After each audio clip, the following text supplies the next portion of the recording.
Hello and welcome to our race commentary video for the latest round of the Classic Sports Car Club Puma Cup at Cadwell Park over in Lincolnshire. This was my first trip to Cadwell Park as a racing driver since 2005. Last time I was here was with the 750 Motor Club and their low-cost series. A very different car, small two-seater, rear-wheel drive, open-top thing. So I was not too keen on hitting the circuit this weekend without a bit of a refresher. So myself, Mike and Mark, two trusty mechanics, got to the circuit on Thursday night so that we could pitch up for testing all day Friday. We got a lot of sessions done, lots of track time, managed to find my way around and post some pretty respectable times. So I was quite happy with that. We even got a chance to get Mark in the car for the final session, which was a great way to say thanks for all his hard work to get him out of Woodstock and turn some laps around a circuit as good as this one. Now then, Cadwell Park.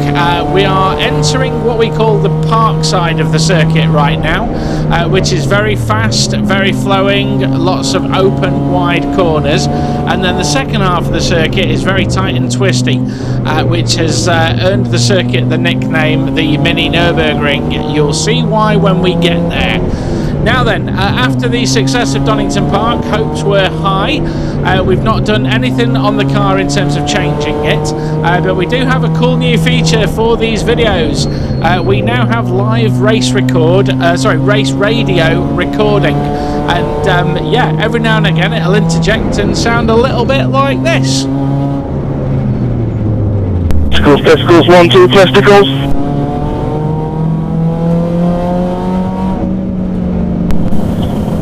Loud and clear, loud and clear. That right hurt my ears just right now. There you go, we're going to have a little fun with the race radio. It's a really valuable tool, which you'll have heard me talk about in the past. But just to go through qualifying, oh hang on, more race radio, hang on. Okay, I'm rolling, see you in a bit. Have a good one, mate, and if you want to do a little bit of piece to camera, feel free to do it. Okay, it's going to be a bit tricky interspersing my voiceover commentary with the live race radio, but qualifying went all right in the morning, a really competitive session. We've got 9 Pumas on the grid. Oh, sorry, no, 9 entered. By the way, I did confirm it is a 40-minute race, mate, so you're absolutely right. Usual rules, I'll pit as late as I dare. Okay, that's going to get a bit annoying. I might have to play around with that in the editing. Right, so we had 9 Pumas entered for this race, which is a modern era record, but unfortunately Martin couldn't make it this weekend, so it's only 8 of us taking the grid. I say only, that is a record. Do you want us to check the tyres on the pit stop just to make sure, or just going to tell us what it's like on the handle? Provisionally I'd say no, because I think it's going to be that congested and horrible in there. So yeah, 8 of us went into qualifying. I managed to put it P3 on the grid. Jamie Clare is up ahead on pole. Alongside him in the purple blur is Matty Everett and Marcus Williams making his Puma Cup debut. Myself in 3rd, Luke behind with the yellow bonnet in 4th. And then there were the Jackson brothers, Gareth Cotgrove and Zach. Roger, we'll see what you can do, see if you get some space for experience a bit of advanced warning. If the weather takes a turn south, as in starts getting cold already, I might just say just drop some out, just like, you know, just, yeah, that. Yeah, that's fine. I'll let him know anyway as well, so we can just do 2 sides at once. We've got plenty of time to do it. I'll try and get to the same space as we were before, because it's just nice and easy. And as I was saying, and Zach Bagwell as well. So there's 8 of us on the grid. It is super competitive. The lap times were really close, and qualifying was slightly disjointed with a red flag about 3/4 of the way through, and then a red flag right at the end. So you can see how tight the grid is. We're about to go into the start sequence. I don't really have a plan. I've just got to find some space, try and go forward as best I can. So that's the plan. You can barely fit 3 cars cars wide here. It's not comfortable. You don't even want to go 2x2 because the first few corners are pretty quick, long radius corners, and it is difficult. But look at that, great start. Car on the left managed to get cleared, but he came back in the second phase. I've now got a run on Matty in the purple car on the right hand side, but I've got the Fiesta up the left as well, so we were 3 wide for a second. You can just see in the driver camera Matty's purple BMW, what am I talking about? Purple Blur. We're side by side up through Coppice and around Charlie's curve, and I have to give way. It's not worth it on the first lap, and I know I need to get better at first laps, but it's just not worth having an incident this early. It did compromise my exit though, and Luke Johnson is now on my right hand side, dragging up the hill with an extra 2 or 3 miles per hour, and I'm boxed in behind Matty, but Luke's made it through. Can I follow him? I wonder if Matty's exit from Park Curve is now compromised, so I'm going to try and get alongside as we filter around for the gooseneck.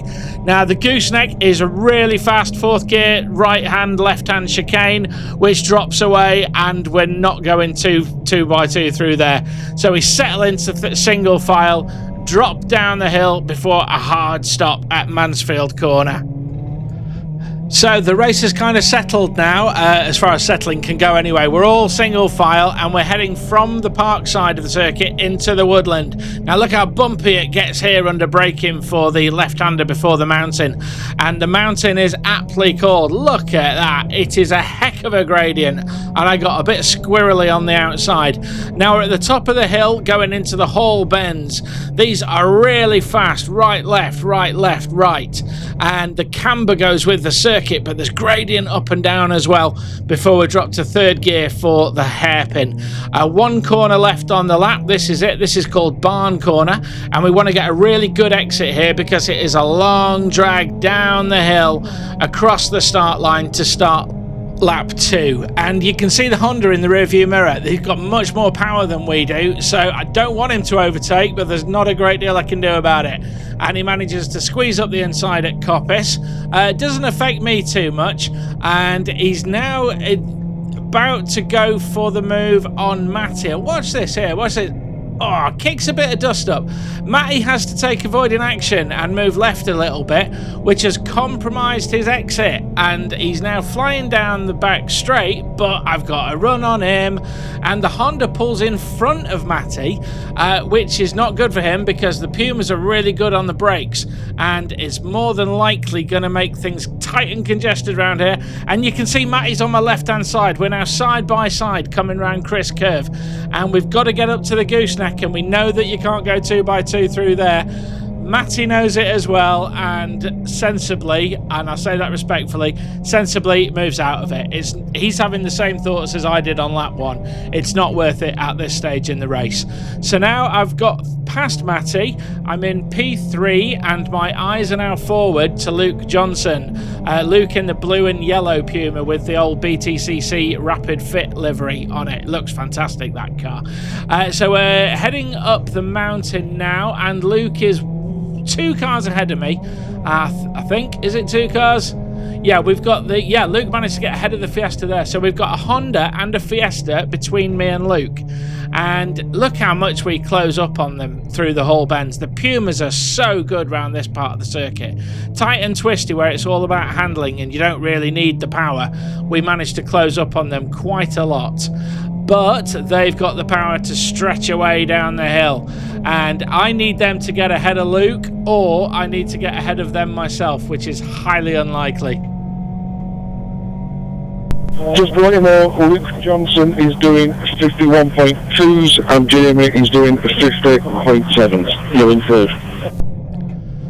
Good info from Mark. I can see Luke ahead of me, but I can't see Jamie. But I do know what lap times he's doing now. So Jamie's flying, doing 1 minute 50 somethings. And I've now got this Peugeot in my rearview mirror. And I don't want another car between me and Luke. It's only going to make life harder in the long run. But again, power-wise, on this side of the track, there's nothing I can do about it. but I'm much better on the brakes, so he doesn't manage to affect the pass before the corner, and we go around it side by side. And luckily he's got the power to drag away, and hopefully he can now go have his race and we can have ours. However, mini spoiler alert, and you might have noticed that this video is a little bit shorter than the others. Have a listen to the engine as we come out of the left-hander at Mansfield, the bottom of this hill. Have a listen here.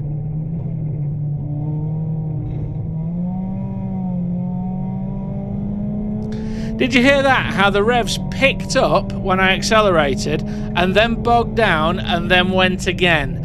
I didn't notice it in the car at this stage because I'm just concentrating on other stuff. But again, up the mountain,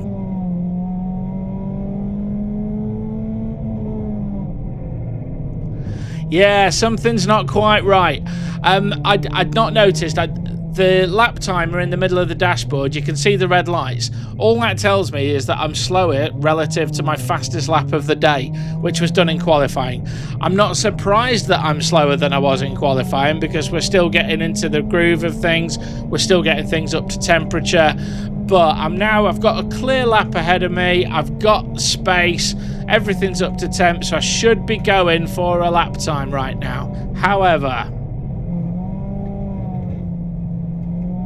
something's wrong, but I can't put my finger on it. When I go for 5th gear, it's just not pulling. You're smoking quite a bit from it. I don't know if it's not clutching slipping, is it, or like that?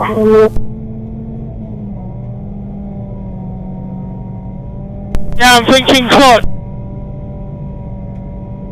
Alright, no problem. He is smoking. I can't smell anything. I can't smell clutch, but he's smoking a little bit when you're coming out straight.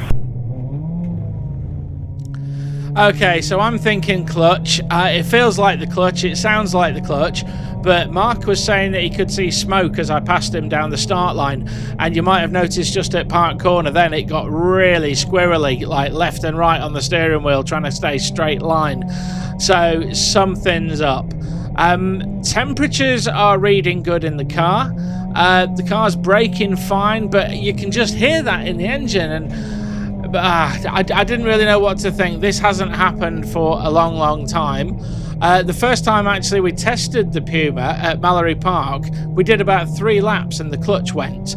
And it was because we were running a standard clutch. The organisers of the series at the time, it's under new management now, but the organisers at the time told us when we were building Woodstock that we were meant to keep everything standard. Just upgrade the tyres, the exhaust, the suspension as part of the build kit, but everything else is the same.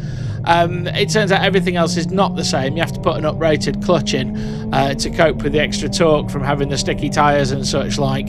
And this clutch has done as well since 2019. But yeah, the telltale signs are there. You can hear the revs are bogging now.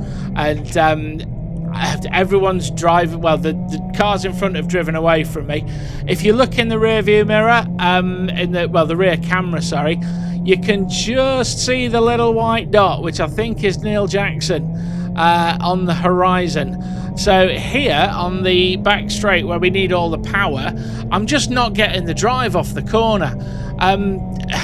Top speed was about 85, 90 miles an hour at this point, and it should be up nearer 100, sort of 96, 98, 100 at a push. So by losing the exit power from the corners, it's compromised us all the way down the straight. I just can't get off the corners. You can hear the engine revving, and yeah, it's pretty much game over now, I'm afraid. Yeah, definitely clutch. I've got no pickup. Alright, but it's up to you. You've got lots of cars around you. It's up to you, buddy. It was an unfortunate part of the circuit to be caught by the chasing Pumas. Who's that in the background? I think that's Zach. I could be wrong. I think it's Zach. He obviously doesn't know that I've got a problem. He's just caught me rapidly, and he wants to make the overtake. I'm going to make it easy for him. Retrospectively, I should have pulled into the paddock just there because the circuit exit is at the bottom of the mountain rather than hold these guys up coming out through the Hall bends. but for whatever reason I decided to do another lap, and yeah, I shouldn't have done really, but here we go. Look how it's difficult to pass. I've got no power, I've got no traction, and well, so I've got traction, but I'm not pulling away in the way that I would have if I had a full clutch working, but you know, top speed is there or thereabouts, but look at them closing on me.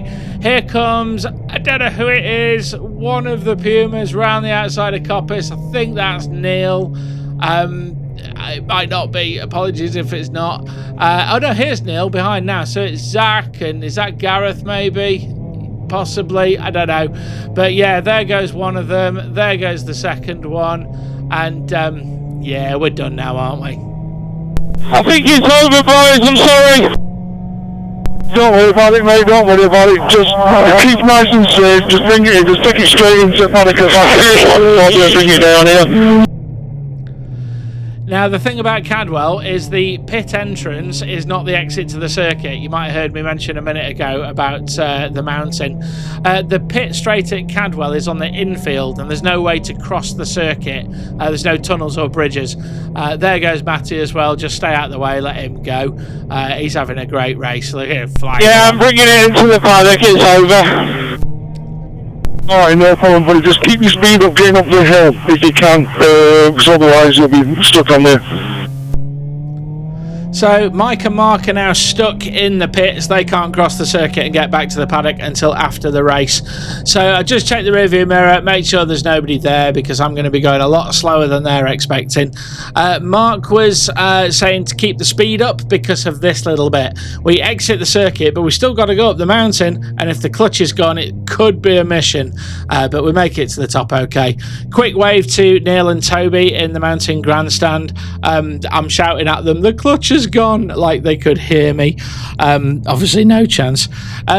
We had some great support this weekend, and I'm really grateful for you guys giving up your Sundays to come and cheer us all on. It can be a lot of mileage, it can be a long day, and I really do appreciate it. Joe and Cheryl came along, Naf and Stacey, and Neil and his little lad Toby as well. I'm sorry we didn't get a better result for you. We did our best. These things happen, I'm afraid. It's been such a roller coaster season after dominating at Silverstone and losing what looked like a surefire win, and then dominating at Donington, and everything went right. You know, that was an absolute elixir of a moment in the Puma Cup for me. And then to come here to Cadwell, there were no real expectations because I am pretty good around Donington and Silverstone, but Cadwell was an unknown entity, so genuinely to get a podium here would have been amazing. I think it was on pace. I don't think Luke and Jamie were just too quick in the end. I don't think I'd have caught them. However, they were battling towards the end of the race and slowing each other up, so maybe I'd have been able to get on their tail and join in, but who knows. That's just a massive what if.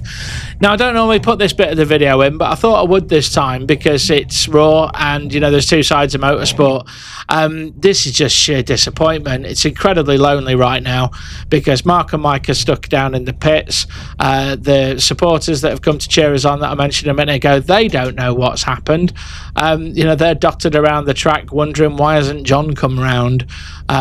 Hopefully they will have clocked from the fact that there were no safety cars or yellow flags that I've not had an accident, and they'll just assume that something's gone wrong and I've gone back to the paddock, which is exactly what you can see on my face here. Look how devastated it truly is. Gutting when you put so much into it and it goes wrong. But that is motorsport. It's every cliche under the sun. It happens. We'll get a new clutch in time for the next round at Silverstone, and there's a couple of other things we want to do to the car as well between now and then. Silverstone is in the middle of June. There'll be an announcement about that event in the next week or so. If you already know, please keep your lips sealed. That'll go up on the socials probably middle towards the end of next week. Congratulations to Jamie and Luke, who fought out for the win. Jamie came out on top, and to Matty and Marcus making his series debut, who rounded off the podium in third.